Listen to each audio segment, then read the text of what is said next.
আমরা কি কম্পিউটারে 3D স্নেক বানাতে পারি? হ্যাঁ, এটা খুবই সহজ এবং মজাদার। এই জন্য ফার্স্টে লাগবে একটা স্মাইল ফেস। তুমি একটা সার্কেল নেবো, শিফট চেপে ধরবো যাতে সার্কেলটা প্রপারলি হয়। এটা সার্কেল হলো।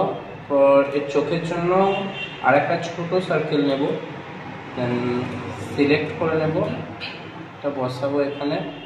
অবশ্যই মনে রাখতে হবে ট্রান্সপারেন্ট সিলেকশন যেন অন থাকে। আর কন্ট্রোল চেপে নিয়ে এর একটা কপি হয়ে গেছে আমাদের চোখ। এটা ফেস,